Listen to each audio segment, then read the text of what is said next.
Evet efendim, 8'de Sağlığın bugünkü konuğu ortodonti uzmanı, uzman diş hekimi Zeliha Bektaş.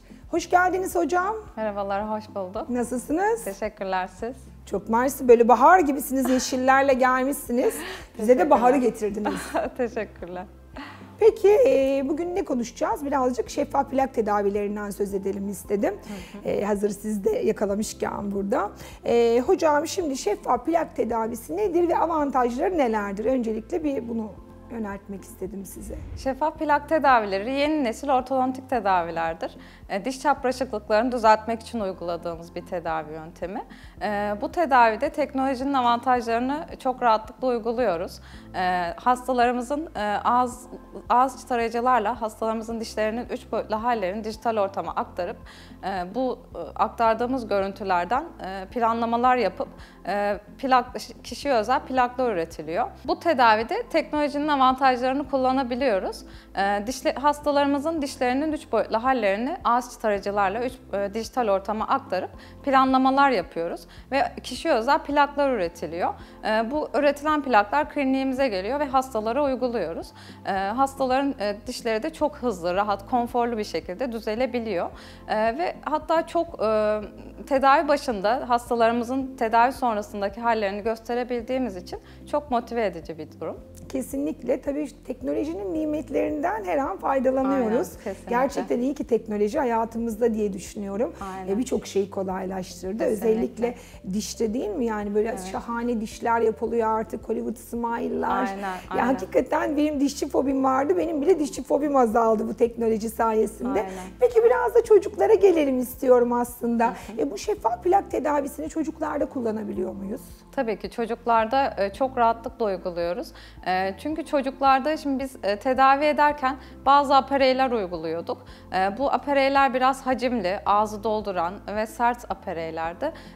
Uyum bizim için çok önemli tedavilerde başarıyı sağlamak açısından.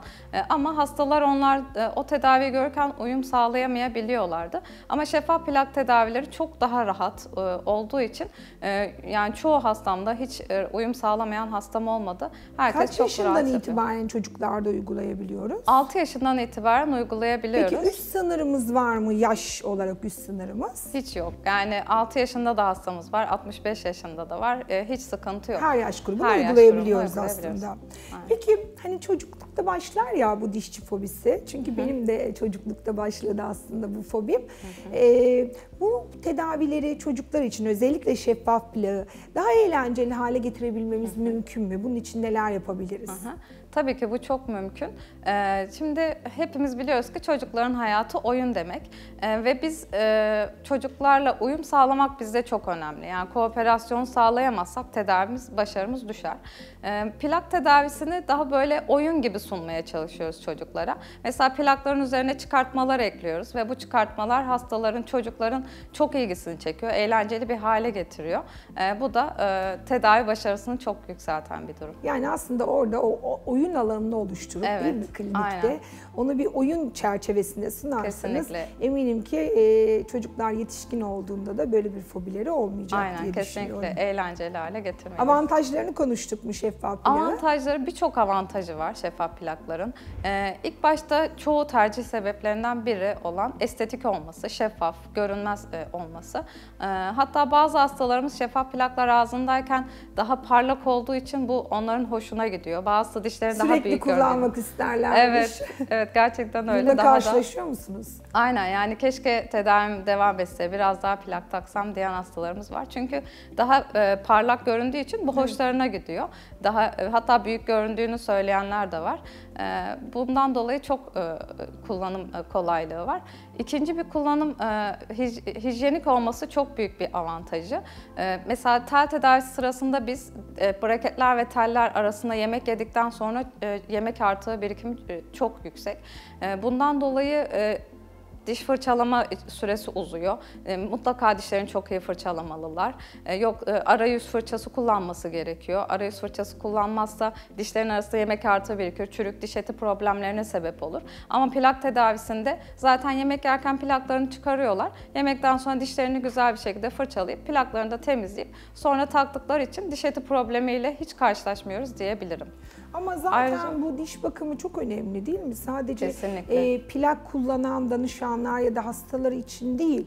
Yani biz demeyeyim aslında ama birçok kişi veya işte 3. dünya ülkeleri çok fazla diş fırçalamayı bilmiyor. Aynen. Yani orada hani 10 saniye, 20 saniye fırçalamak değil aslında buradaki mevzu. Günde 3 kere değil mi belli aralıklarla hani belli bir süre içini dışını dilimizin dahi fırçalanması lazım diye düşünüyorum. Kesinlikle. Sonrasında çünkü ciddi kayıplar olabiliyor. Kesinlikle öyle ama bizim ortodontik tedavi görüyorken günde 3 kere yetmiyor maalesef.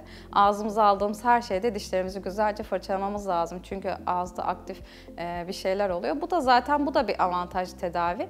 Küçük yaşta çocuklara bir diş fırçalama alışkanlığı edindiriyoruz. Ve mesela plak tedavisinde bir sorumluluk kazanıyorlar. Ve diğer birçok avantajı var. Kontrol sıklığı düşüyor. Mesela çok yoğun toplantısı olan hastalarımız ya da kontrole çok gelmek istemeyen yoğun hastalarımızda kontrol sıklığı zaten düşüyor. Tel tedavisinde biz ayda bir mutlaka görmek istiyoruz. Ama şeffaf plak tedavisi son teknoloji olduğu için daha kontrollü bir tedavi ve biz 1,5-2 ayda bir görüşebiliyoruz. Hatta şehir dışından, yurt dışından hastalarımız da gelebiliyor. 2-3 ayda bir de gözlemleyebiliyoruz hastalarımızı. Gerçekten avantajları aslında saymakla bitmezmiş efendim. Sizler de duydunuz. Süre olarak mesela tel tedavisine göre çok daha kısa sürdüğünü kendi klinik tecrübelerime göre söyleyebilirim. Ayrıca yeme içme özgürlüğünün olması bence en büyük avantajlarından biri. Çünkü tel tedavi sırasında yeme içmede bazı kurallarımız var maalesef. Sert, asitli, yapışkan şeyler yasak. Çünkü bu kurallara uymazsak braketler kopuyor ve ağız yaraları oluşuyor. Tedavi süresi uzuyor, gelmesi gerekiyor hastanın. Ama plak tedavisi böyle bir durum yok. Yemek yerken dediğim gibi plağını çıkarıyor zaten. İstediğini yiyip içiyor. Sonra tekrar takıyoruz. Ayrıca ağız yaralanma riski de çok düşük. Tel tedavisinde o teller çok sivri olduğu için ağızda mutlaka yaralanmalara sebep oluyor. Plakta zaten düz bir yüzey, parlak bir yüzey olduğu için ağız yaralanması neredeyse hiç yok. Ağrı durumu da mesela, bu da bir avantaj. Saymakla bitmiyor gerçekten.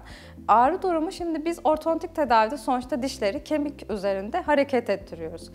Kemikte hareket eden dişlerde mutlaka ağrı oluşabiliyor. Tel tedavisi sırasında her seanstan sonra bir hafta biraz sancılı geçebiliyor.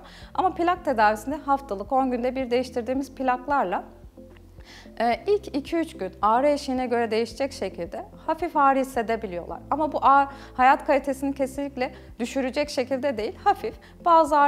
Bazı hastalarda ağrı eşiği yüksekse hatta hiç ağrı hissetmeyebiliyorlar. Gerçekten bu da avantaj. Mesela özel günü yaklaşmış bir hasta, düğünü yaklaşıyor ama dişlerini düzeltmek istiyor. Bu da çok büyük tercih sebebi. Düğüne giderken isterse plan çıkarabilir ya da çıkarmayabilebilir. Yakınındaki bile hissetmiyor çünkü. Toplantısı varken, toplantıya girerken çıkarabilir gibi. Birçok saymakla bitmeyen avantajlar. Yani zaten o zaman çok diğeriyle karşılaştırmamak bile lazım. Çünkü o kadar fazla avantajı var ki şeffaf plak tedavisinin. Teknolojinin de bize sunduğu bir imkan. Sizler de bütün avantajlarını sunduktan sonra eminim ki birçok kişi zaten, birçok hasta bunu tercih ediyordur. Evet, hastalar artık gerçekten bu yöne kaydı. Bayağı plak tedavisi tercih ediyorlar. Peki biraz da ağız içi tarayıcılardan bahsedelim mi? Ağız tarayıcıları yeni gelişen teknolojinin diş hekimliğine yansıması. Gerçekten çok fazla kullanıyoruz bunu ve bizim için çok büyük avantajları var. Birinci avantajı, eskiden biz ölçü alırdık. Ölçüler özellikle mide bulantı refleksi yüksek olan hastalarda biraz sıkıntı yapıyordu. Hasta için de hekim için de zorlu bir an oluyordu. Ama plak tarayıcılarla ağız içi tarıyoruz ve hiç sıkıntı olmadan hastanın 3 boyutlu, dişlerin 3 boyutlu halini dijital ortama aktarıyoruz ve istediğimiz her şeyi yapabiliyoruz orada. Ve ağız içi tarayıcılarda dişlerin son halini de gösterebildiğimiz için bu hasta için çok motive edici bir durum oluyor. Bayağı sevdiğimiz bir durum teknolojiye ait. Peki hocam, süt dişleriyle mi yoksa kalıcı dişlerle mi çocuklukta şeffaf plak tedavisi öneriyorsunuz? Şimdi biz ortodontik tedavilerde bazı durumlarda çeneyle ilgili problem varsa eğer daha erken yaşlarda tedavi etmek durumunda kalıyoruz. Bunlarda da şeffaf plak tedavisini çok rahatlıkla uyguluyoruz. Mesela alt çenesi geride olan hastalarda rampa sistemiyle plakların üzerine rampa ekleniyor ve çeneyi çok rahatlıkla öne alabiliyoruz. Ama çeneyle ilgili bir problem yoksa zaten daimi dişlerin sürdüğü, tamamlandığı 12 yaş sonrasında tedavileri plak tedavisiyle de çok rahatlıkla çözüyoruz. Peki şeyi zaten konuştuk değil mi? Yetişkinlerde yaş sınırının olmadığını. Aynen. Bunu zaten konuştuk. Bir de çocuklara bir dönelim mi tekrar? İlk muayene dönemi ne zaman olmalı sizce çocuklukta? Çocukların daimi dişlerin sürmeye başladığı 7 yaş bizim için güzel bir dönem. 7 yaşında hastaları, çocuklarımızı muayene etmeyi istiyoruz. Acil bir durum varsa hastaları uyarmak açısından iyi oluyor. Peki şey takıldı şimdi aklıma, spor yapanlara, spor yapan gençler bu şeffaf plak tedavisinden faydalanabilirler mi? Kesinlikle. Bu da aslında saymadığımız diğer avantajlarından biri. Spor yaparken bir yüzümüze darbe gelme ihtimali var. Ve bu dişlerde teller, braketler varken darbe geldikten sonra teller keskin olduğu için ağız yaralanmasına sebep olabiliyor. Ama plakta zaten böyle bir durum olmayacaktır. Düz yüzey olduğu için ağız yaralanma riskini de ortadan kaldırıyor. Hatta dediğim gibi spora giderken isterse plaklarını çıkarıp spordan sonra tekrar takabilir. Peki bu plakları çıkarıyoruz ya, biz zaman aşımı var mı orada? Çıkardı, örnek veriyorum, 2 gün 3 gün takmadı. Bu aslında bir dezavantaj değil mi? Yani sadece 1-2 saat mi sınırımız var çıkarmak için, yoksa? Tabii şöyle, günlük biz en az 20 saat takmasını istiyoruz dişleri hareket ettirebilmek için. 1-2 günlük aksama olmamalı. Birkaç saatlik, hani günlük bir 4 saat mesela hastamız ara verebilir, yemek yerken çıkarabilir. Peki. Çok kıymetli bilgiler paylaştınız bizimle.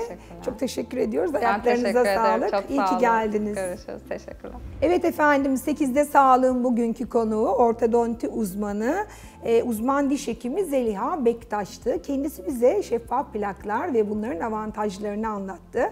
Verdiği bilgiler için kendisine çok teşekkür ediyoruz. 8'de kalın, sağlıkla kalın.